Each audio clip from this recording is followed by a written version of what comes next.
माँ ने हमें जानबूझकर नहीं छुड़ा था। ये सब आप कैसे कह सकते हैं? किस तरह का भाई है तू? तुझे पता नहीं उन्नति पेट से इतना बड़ा सदमा वो सहन नहीं कर पाएगी। चल मेरे साथ चल। बल्कि माँ तो हमें छोड़कर जाना ही नहीं चाहती थी। किस्मत ने उन्हें मजबूर किया हमसे दूर जाने के लिए। आप क्या कह रहे भैया? आप अपनी किस्मत को दोष दे रहे हो। हम एक ही शहर में रहते हैं पर वो हमसे मिलने नहीं आई।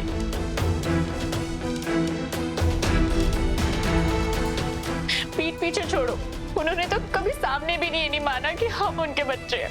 वो इसलिए क्योंकि उन्हें हम याद ही नहीं करते। और हम क्या उन्हें अपनी पुरानी जिंदगी तक के बारे में कुछ याद नहीं। मकर संक्रांति के दिन उनका एक बहुत बड़ा एक्सीडेंट हो गया था, जिसकी वजह से उनकी याददाश्त चली गई।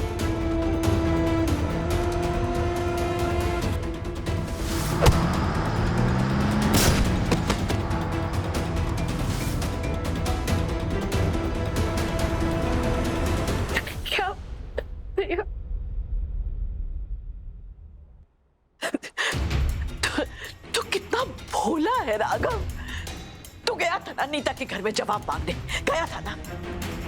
तूने पूछा भी होगा कि रीत पर क्यों गोली चलाई, और उसने अपने आप को बचाने के लिए तुझे याददाश्त चली जाने वाली एक बेकार सी कहानी तुझे चिपका दी। और तू इतना भोला है कि तू उसकी बातों में भी आ गया।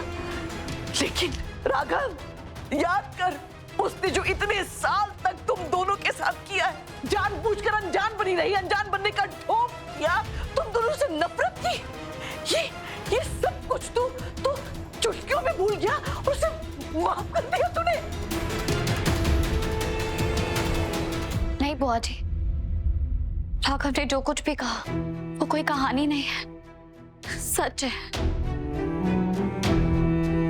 बल्कि कहानी तो राघव और उन्नति ने अपने दिमाग में बना रखी थी, जिसने इन्हें मजबूर किया था ये मानने के लिए कि इनकी माँ इन्हें छोड़ के चली गई थी। और तुम्हें कैसे पता कि यही सच्चाई है? हम लोग वो हॉस्पिटल गए थे, हॉस्पिटल जहां मकर संक्रांति के दिन नीता आंटी को एडमिट किया गया था।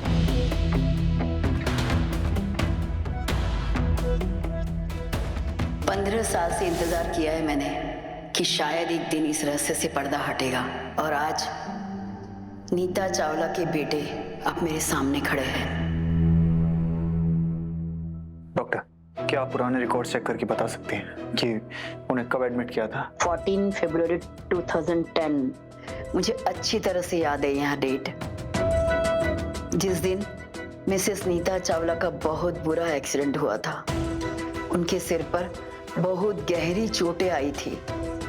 समय के साथ हमने उनकी बाहर की चोटें तो ठीक कर दी, लेकिन इस एक्सीडेंट की वजह से उनकी जो मेमोरी लॉस हुई थी उसे हम वापस नहीं ला पाए। ये है मिसेस चावला की फाइल, इसमें उनकी सारी केस डिटेल्स है।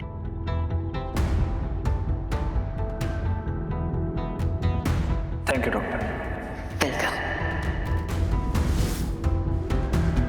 अच्छा ठीक है, मान लेते हैं कि नीता की याददाश्त चली गई थी, वो जानबूझकर अपने मासूम बच्चों को छोड़कर नहीं गई थी, लेकिन तुम दोनों के पापा की मौत, वो तो उसने जेल में उन्हें मरवाया था ना। इस बात को तो कोई झुठला नहीं सकता ना। नहीं बुआ जी, पूरा सच जानने के बाद मुझे नहीं लगता कि नीता आंटी ने मेरे पापा का खून करवाया है।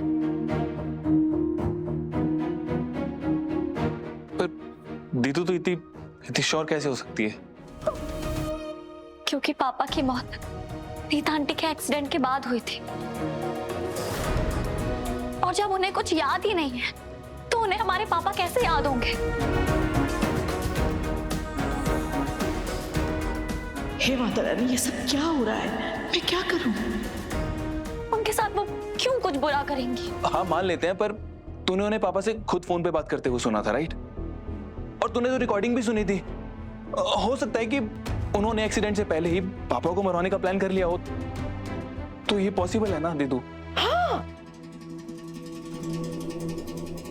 नहीं ध्रुव, ध्रुव मैं ये मानने से इनकार नहीं कर रही कि उनका पापा से कोई ना कोई कनेक्शन जरूर था, पर बिना पूरा सच जाने हम किसी नतीजे पे नहीं पहुंच सकते ना। और इन कुछ दिनों में मुझे ये तो समझ में आ गया है कि हर कहानी के बहुत सारे पहलू होते हैं, और जब तक नीता आंटी की याददाश्त वापस नहीं आ जाती हम उनकी कहानी का पहलू नहीं समझ पाएंगे।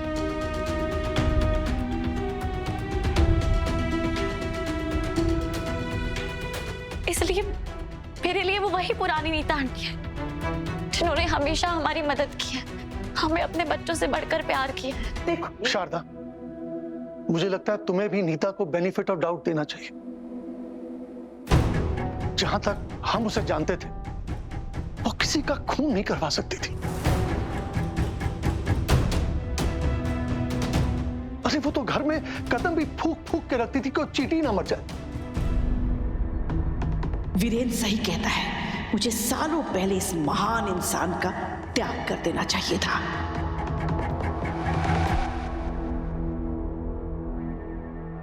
भैया ये सब सुन के ऐसा लग रहा है कि दिल से कोई बोझ उतर गया। इतने सालों से माँ की जो नफरत थी ना, उसके निकल जाने के बाद पता नहीं ऐसा क्यों लग रहा है कि मैं सुन्नति को जानती ही नहीं हूँ।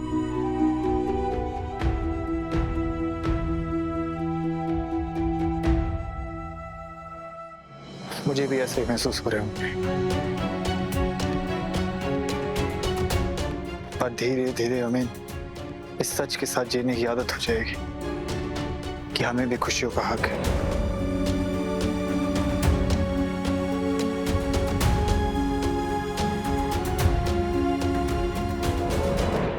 कितने गलत थे ना भैया, कितना गलत सोचा उनने। हाँ हमने, अब हम उन सब पलों को वापस पाने की कोशिश करेंगे जो हमने खो दिए थे।